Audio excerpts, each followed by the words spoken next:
So every year we celebrate New Year's. All cultures do it. There's always that couple looking for that special midnight kiss, or people counting down to midnight, and usually people are blowing up fireworks. But we as Americans only get to celebrate New Year's for that one day.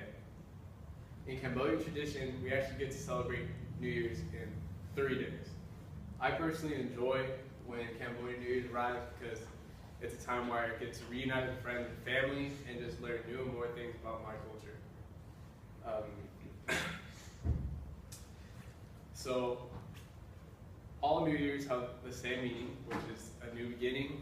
We forget about our past and focus on our future.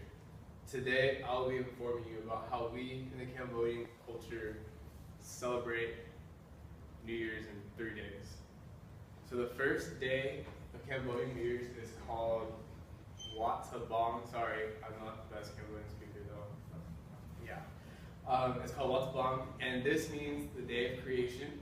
In our culture, we believe that God's angels created the world, and on this day, the angels are coming back to see the world that they created.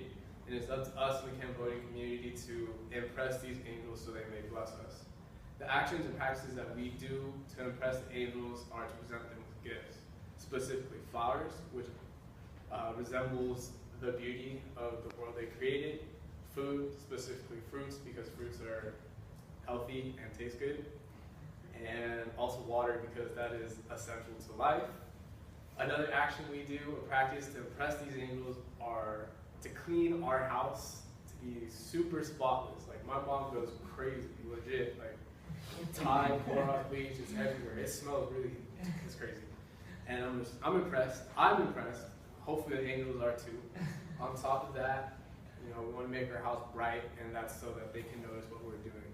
Now, this whole cleaning process is just to show that if we can keep our house clean, we can keep the whole world clean.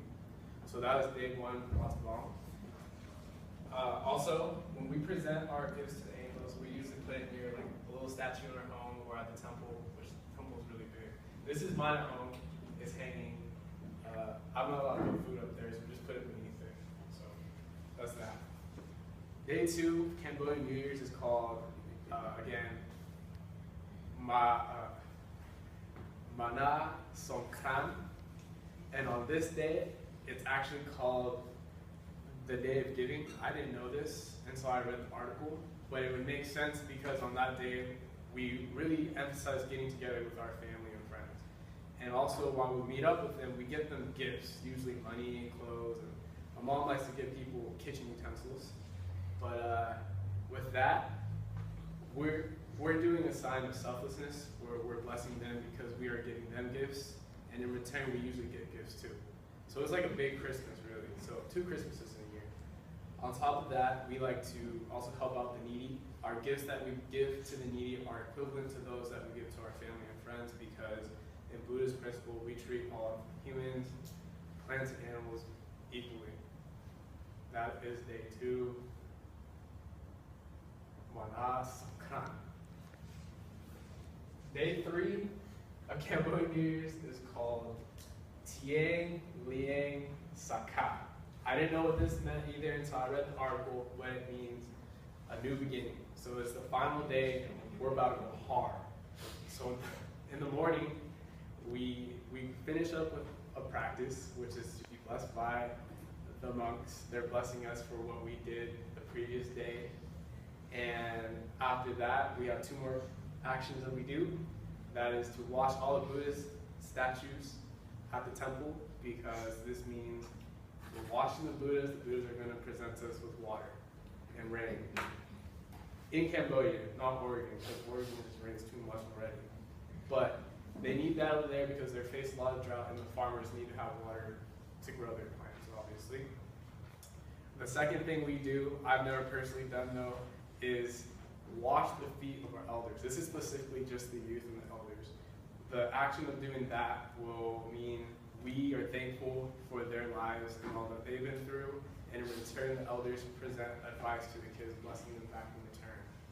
So after all these actions are done, by the end of the night, people are dancing in fancy clothing. This is traditional Cambodian clothing right there. A whole bunch of different colorways. It's pretty nice.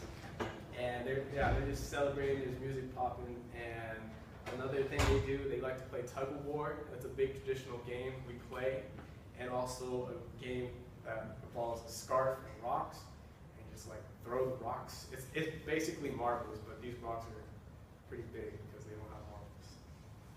So those are the 3 days. So in Cambodian New Year's, we have